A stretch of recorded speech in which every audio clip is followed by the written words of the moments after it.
To start, two important points about the Russo-Ukrainian war.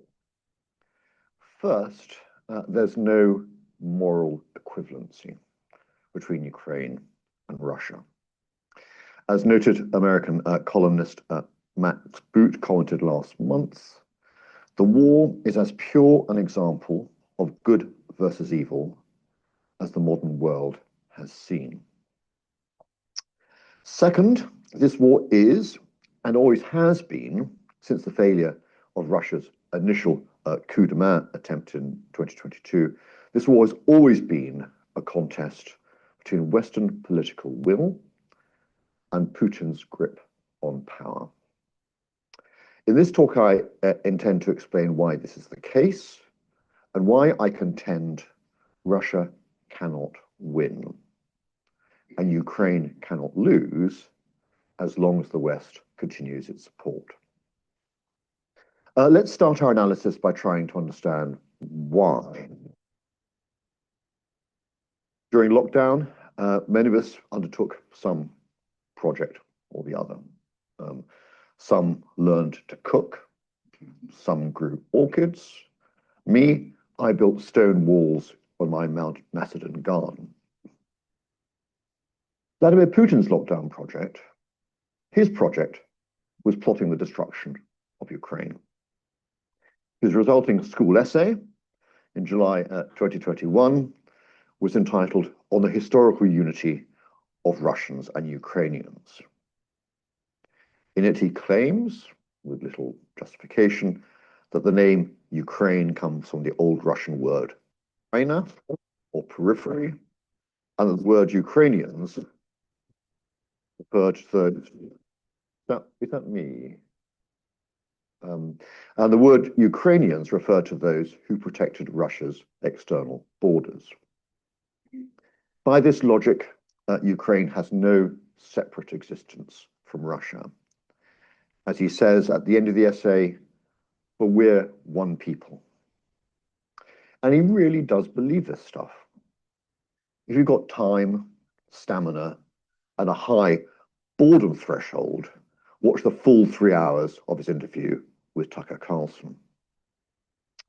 Now, there's still people in Australia, well-educated, senior, in the public service and academia, Australians who believe that Putin invaded Ukraine because of NATO expansion, or because of claimed Ukrainian genocide against Russian speakers in the Donbass, or because the CIA instigated the 2014 Maidan coup in Kyiv. None of this is true. All the propaganda lines quickly scrabbled together after the failure of the initial 3-day coup de main operation, when it became clear that instead of presenting the world with a fait accompli, an example of realpolitik, Moscow had to justify a continuing aggressive war of long duration. Putin, to an international audience, talks about claiming the territory of the 4 southeastern oblasts that Russia has, in its mind, absorbed into the Russian Federation, plus, of course, Crimea. It seeks what it calls denazification of Ukraine, generally understood as meaning appointing a Putin-approved government in Kyiv. We'd call it regime change. It also seeks Ukrainian demilitarization so that, in the Kremlin's words, Ukraine can no longer threaten Russia. And lastly, Ukraine must never join NATO, and no NATO forces can be stationed there. All objectives restated by Putin most recently last Friday in response to Trump's latest deadline. But his comments to a domestic audience betray Russia's real goals. The political discourse is full of restoring Russia's status as a global power, of rebuilding the Soviet empire, of turning Berlin, Paris, and London into rubble, of being an equal to the United States. Margarita Simonian, the editor-in-chief of state-owned Russia Today, talks openly of the necessity for and inevitability of future war.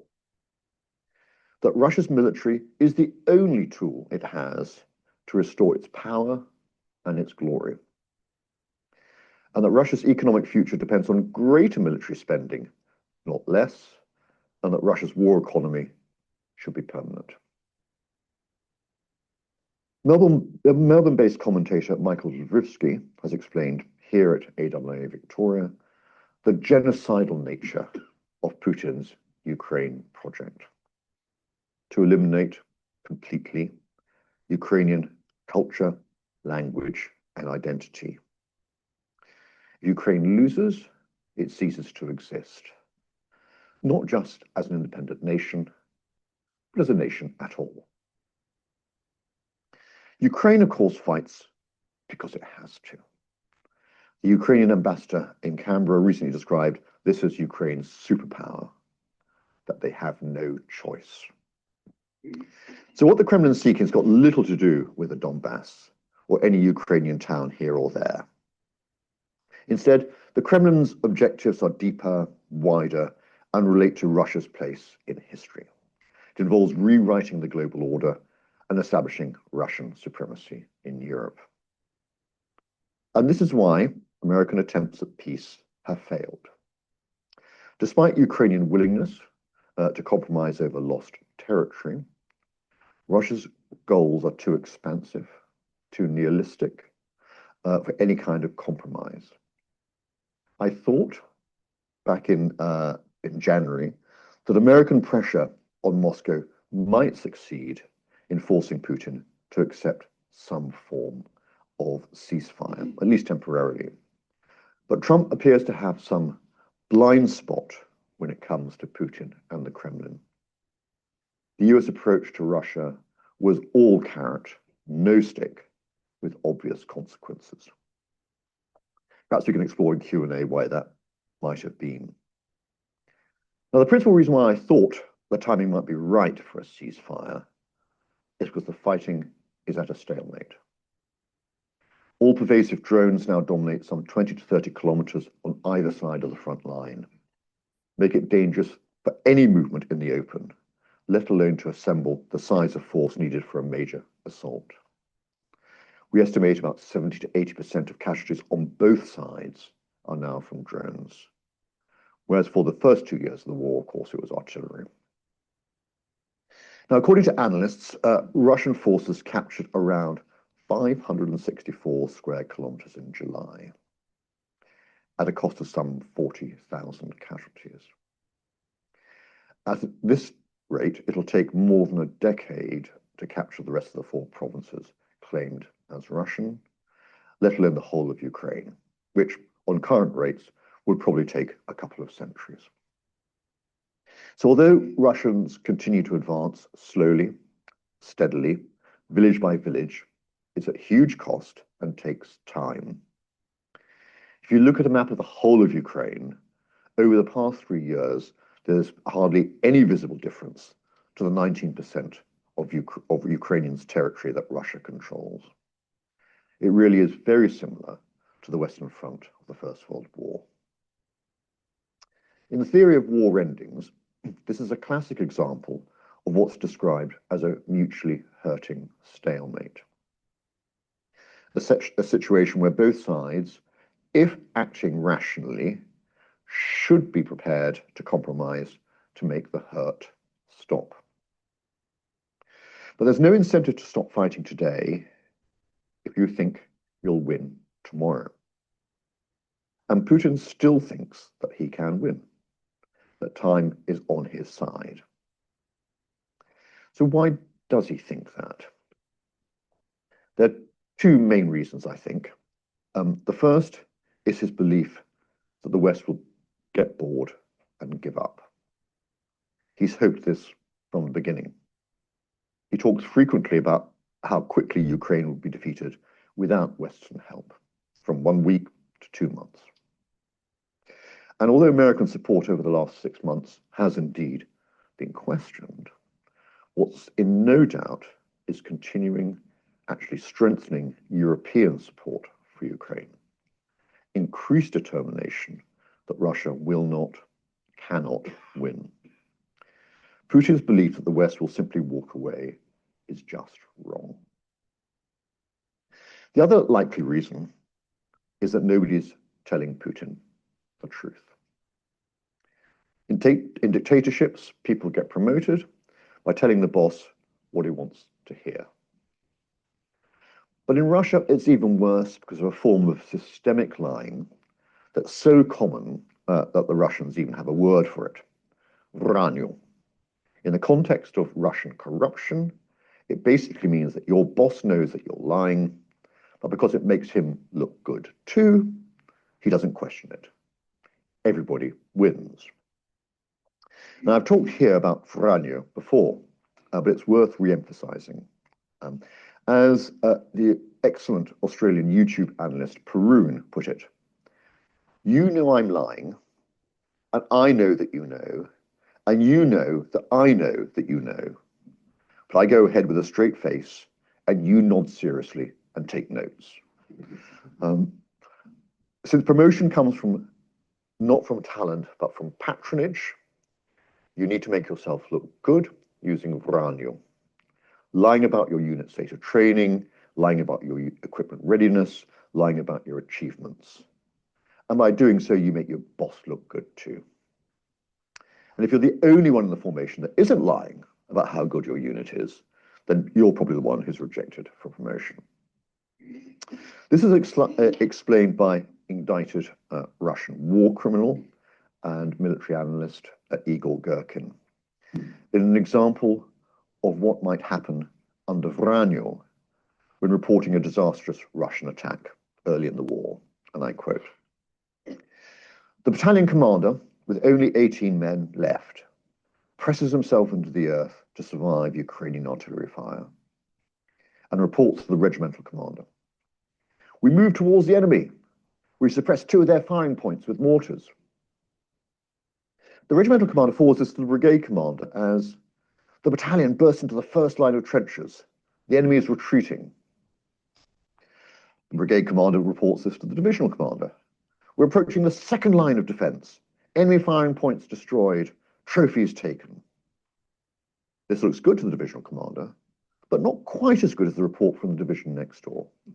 So he embellishes to sector command, breaking the third line of defense on the outskirts of the village, on the battlefield, 50 enemy corpses, which eventually gets back to Moscow, that the village has, for the umpteenth time, been captured. So almost certainly, Putin doesn't know what's going on in Ukraine.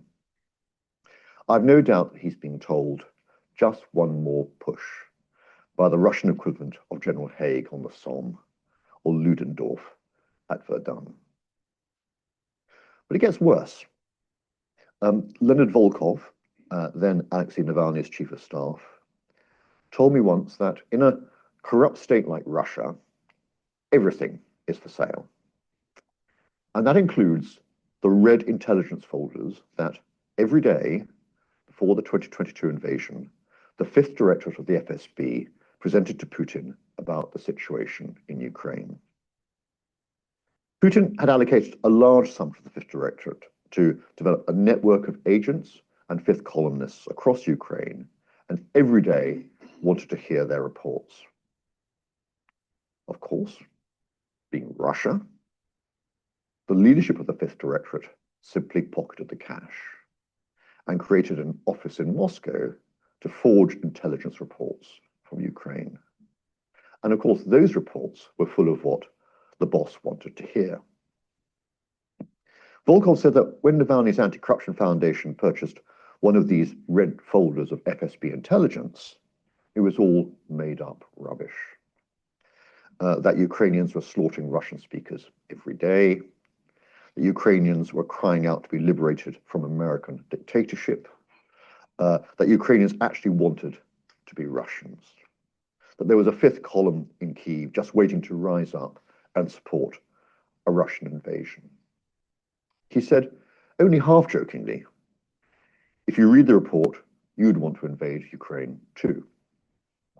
So I believe on the 24th of February 2022, Putin was completely confident that Ukrainians want to be liberated from the fascist Zelensky government, that the Ukrainian army would not fight, and that Ukraine would fall into his lap. This war was instigated on a lie. Today, Russian propaganda continues to reinforce the message that they're winning. Last week, RIA Novosti, the state-owned news agency, published their assessment of the war in Ukraine. I quote, "News is coming from there, Ukraine, that the armed forces of Ukraine are collapsing. A number of large defense nodes are under threat of encirclement. Logistics and supplies are collapsing. Morale and discipline are falling, and the level of desertion is growing. Losses have already doubled the pace of mobilization, and the armed forces of Ukraine are withering before our eyes." And another quote, after 1/12 of 1% of Ukrainian territory was captured last month, "Russia is ramping up the pace of its rapid summer offensive. This time, Ukraine must immediately surrender, and the West should recognize Putin's domination for his relentless armored armadas roll over Paris and London." Of course, they've been saying this rubbish for years, 3 years, but still, Ukrainian forces stubbornly refuse to let the Russians conquer them. But even if Putin did understand the truth of what's happening in Ukraine, there's some doubt as to whether he could, or he would, or could stop. As my colleague from Oxford, Professor Sir Hugh Strawn, once observed in the context of the First World War, the greater the sunk cost, the higher the blood price paid, the more you need to demonstrate victory to prove it was all worth it. The more you've paid, the less likely you are to compromise. It's illogical, given the sunk cost theory that we will understand, but it's understandable. And it's certainly the case with Russia today. In the summer of 2022, before hundreds of thousands of deaths, before the emasculation of the Russian economy, Putin might have got away with freezing the war along the then front line, but not now. Now, if he accepted American proposals on territory, he'd be widely regarded as being defeated. And even the Kremlin's propaganda machine would have difficulty portraying that as victory. So let's look at the populations and their will to fight. In Ukraine, recently, we've all heard about protests erupted in Kyiv, protesting against legislation to limit the independence of 2 anti-corruption organizations. Protesters complained that Zelensky is becoming a dictator, centralizing more and more power. While Zelensky complained that the anti-corruption organizations themselves were penetrated by Russian agents and needed greater control and oversight. I really don't know which of these stories are true, possibly both. But actually, what's important here is not whether Zelensky or the protesters were right, it's that the protests happened at all. That what marks a healthy democracy and is unimaginable in Moscow. And despite Russian attempts to portray otherwise, the protests were definitely not anti-war. A recent survey showed that over 60% of the Ukrainian population stated they could and would endure the war for as long as it's needed. Only 20% perceived their endurance as limited. This despite the Russian strategic bombing campaign, which appears designed to break the spirit of the Ukrainian people. But in history, there's never been an example of a population being broken by conventional bombing. If anything, it tends to stiffen resolve, not break it. In 1940 and 41, Britain became more resolute, not less, in the face of German bombings of its cities. In Russia, Putin's war has inexorably become Russia's war. State-controlled media and state-enforced loyalty allow nothing else.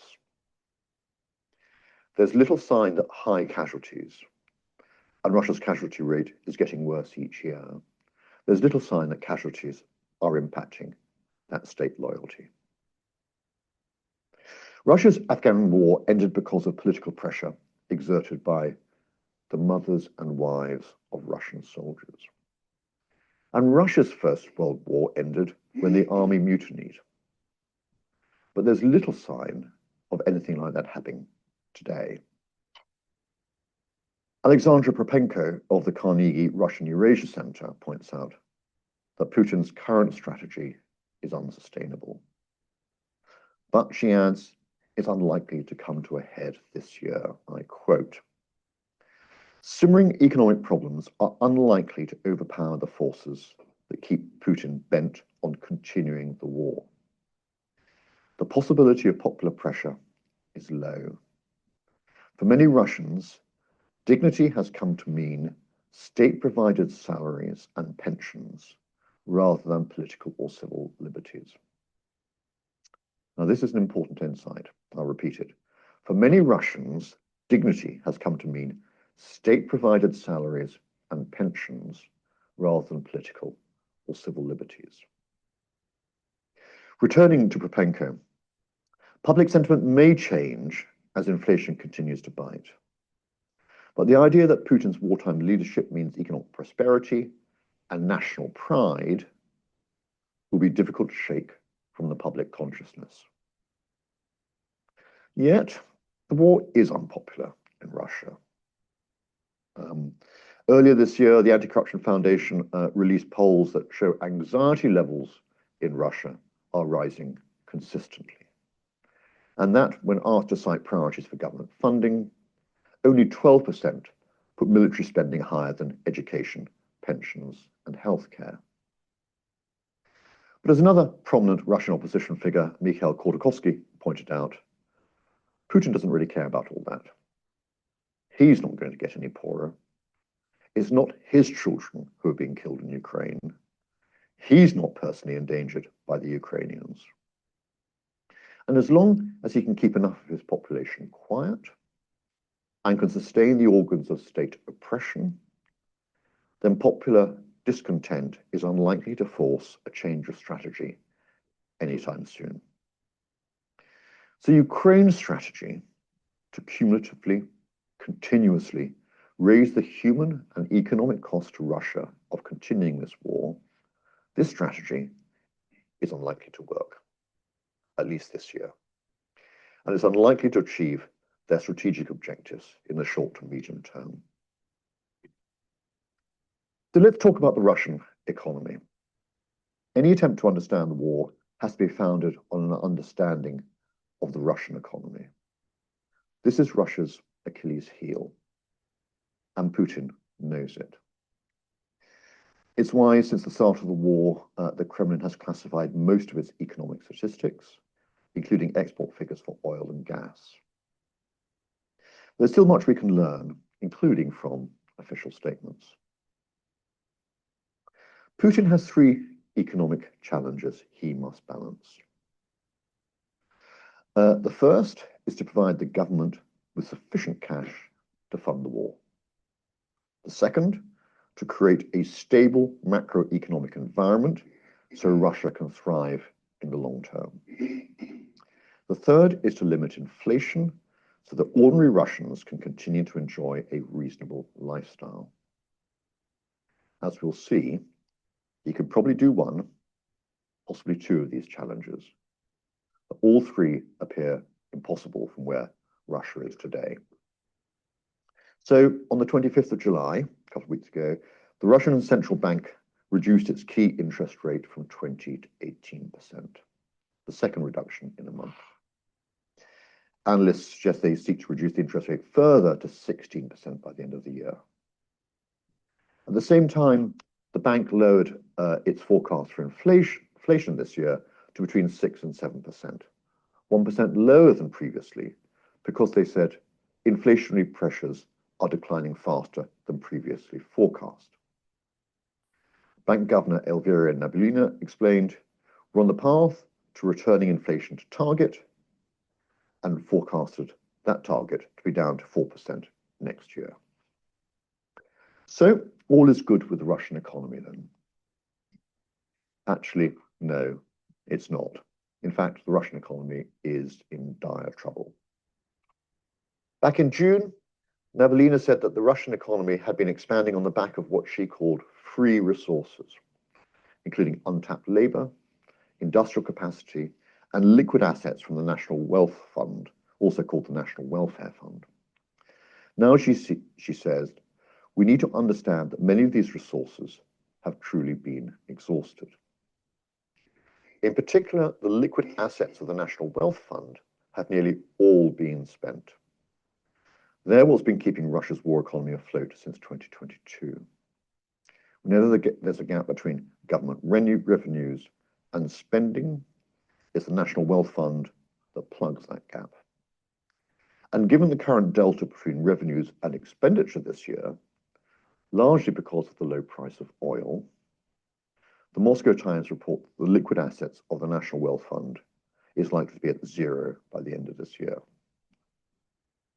But speaking at the same St. Petersburg International Economic Forum as Navalny, Putin ordered officials not to allow stagnation or recession in the Russian economy under any circumstances. And that order is behind the recent reduction in interest rates. Because high interest rates help to contain inflation, but they also encourage economic stagnation by reducing borrowing. And without the National Wealth Fund to subsidize war spending and no sign of increased oil revenue, Russia needs its own domestic economy to grow to fill the gap.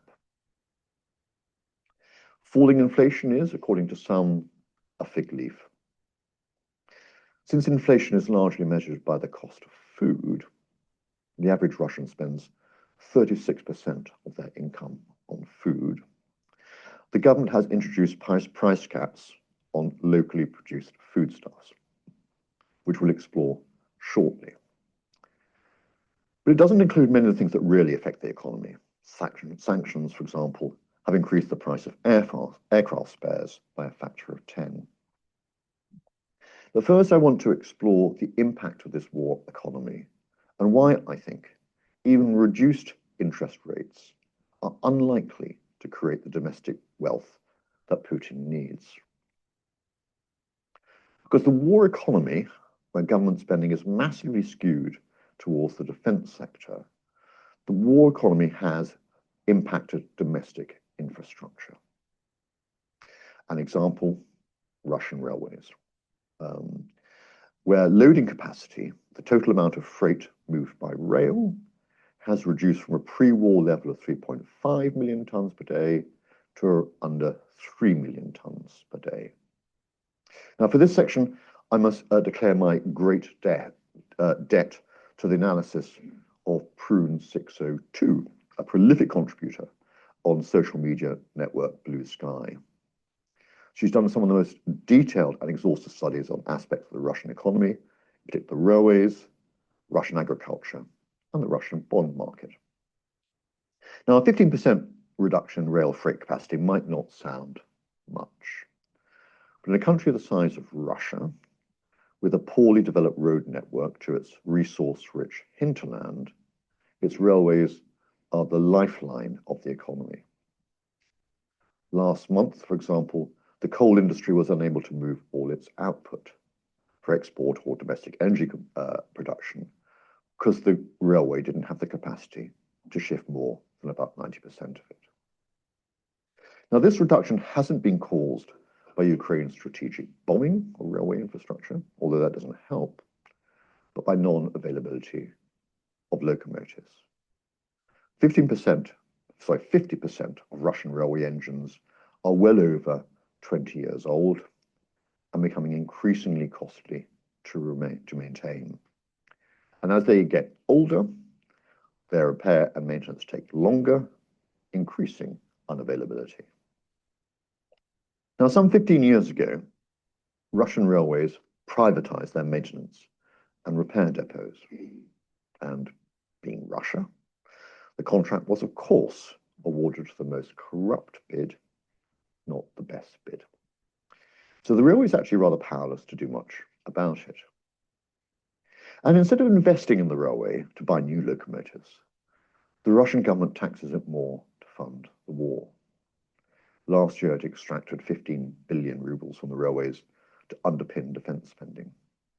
15 billion from an industry that's already making a loss. This year, the Russian government has arranged for an 11 billion ruble low-interest loan to the state-owned railways from a state-owned bank, with the bank loan being subsidized by the state. As the ever-witty Perun said, it's not really a case of robbing Peter to pay Paul, as robbing Ivan to pay Ivan. So let's now talk about agriculture. Russia likes to describe itself as a grain superpower and a major producer of the global food supply. Yet, according to the Moscow Times, in the first half of 2025, Russian wheat exports to China collapsed 15-fold from the same period last year. Normally, China accounts for nearly a quarter of Russia's total agricultural exports. But in June, Russia didn't deliver a single kilogram of winter wheat. Meanwhile, China increases its imports from Australia, Canada, and Kazakhstan. Reasons cited are that Beijing blocked Russian wheat because of poor quality. Also, that they're mindful of Western secondary sanctions. But much of the reason is collapsing production. Russia no longer buys high-yield seed from the Netherlands. And farmers, to cut costs when price caps limit profits, farmers economize on fertilizer and pest control. As a result, yields this year are expected to be some 30 to 50% down on pre-war levels. So increasing the amount of land under agriculture by, say, 3 or 4% is going to make no difference at all. Coupled with lack of farm workers, farming simply cannot compete with the salaries paid in the defense sector, and increasing difficulty in maintaining even basic farm machinery, Russia may be getting close to a food crisis. At the very least, Russians are likely to face increased food bills next year. So, for example, this year's sugar beet harvest is estimated to be 30% less than last year's. And this will, of course, push up the price of sugar and increase inflation as a result. So let's now look at oil and gas, traditionally the principal source of revenue for the Russian government. Since Trump came to power, the price of oil has dropped steadily from above $80 per barrel to under $70. The latest drop was a result of Trump agreeing not to sanction Iranian oil sales to China. So although many, including myself, criticized Trump for not taking a much more robust line with the Kremlin, the results of his policies, intentional or not, have severely damaged Moscow's long-term ability to prosecute the war. The other source of revenue available to the Kremlin is borrowing in the form of government bonds. According to Perun, the budget total for bond sales is 4.8 trillion rubles this year, with bond auctions occurring every week. Of course, no foreign investor is going to buy Russian bonds, so they rely completely on the domestic market. And most bonds, as far as we can see, are bought by state-owned banks. One of them, Sberbank, owns 22% of all bonds ever issued. The bond auctions are run by the Ministry of Finance, and being Russia, the Minister of Finance is also director of Sberbank. But since the state-owned Sberbank doesn't actually have the capital, it has to be bailed out by the state-owned National Wealth Fund, which is also run by the Minister of Finance. Another example of the state paying the state. And all this to give the illusion that all is well with the Russian economy.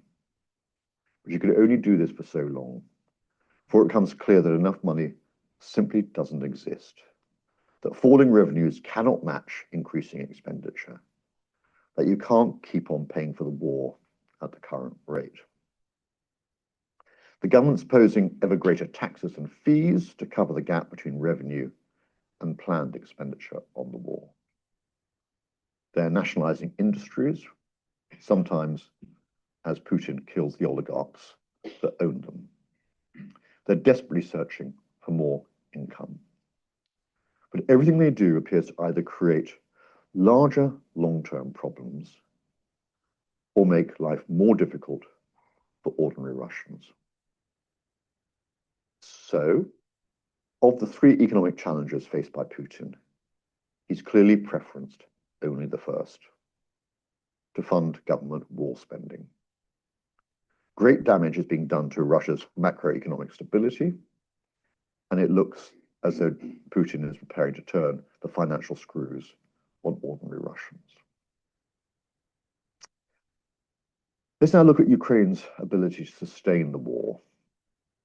Every month, Ukrainian defense industry becomes stronger, partly due to significant investment by European states and partnerships with European defense manufacturers. Recently, for example, French car manufacturer Renault announced a new consortium to build drones in Ukraine. Ukraine's own production now supplies at least 40% of all its weapons. Europe provides another 40%, and the US provides the remaining 20%. That's not to say that American support isn't important. It is. The US alone, for example, builds Patriot missiles, critical for the air defense of Kyiv. Intelligence support, especially satellite surveillance, is equally critical for early warning of Russian missile attacks on the Ukrainian cities. That's the main reason why Zelensky goes to such extraordinary lengths to placate Trump and keep him on board. As an aside, the growth of the Ukrainian defense industry is a measure of the failure of the Russian strategic bombing campaign. If the Kremlin had focused more on destroying Ukrainian industry, rather than attempting to terrorize the Ukrainian population, the situation might be different. Now, if the economy is the Kremlin's Achilles heel, manpower is Ukraine's. Lack of infantry is particularly marked. In some sectors, there are only 3 or 4 defenders manning a kilometre of front. Development of drone warfare was absolutely essential for Ukraine, the only way to make up for lack of manpower. The Russians, for their part, are also reliant on international support. We've all seen Iranian drones and missiles attacking Ukraine, and North Korean troops played a major part in defeating the Ukrainian Kursk incursion earlier this year. North Korea currently provides around 40% of all Russian artillery shells. But the main question for most people is China's role. China buys the lion's share of Russia's oil and gas exports at a highly discounted price. It provides around 80% of the electronics required for Russian weapons. It sells dual-use drones to whoever will buy them, including Russia. What we haven't seen, at least I haven't seen, is any evidence of Chinese weapons or ammunition being supplied to the Russians. And it's pretty easy to detect. Chinese industry has refused Russian invitations to invest in Russia, probably quite rightly wary of the Kremlin's habit of taxing and nationalizing businesses without warning as they scramble for money to pay for the war.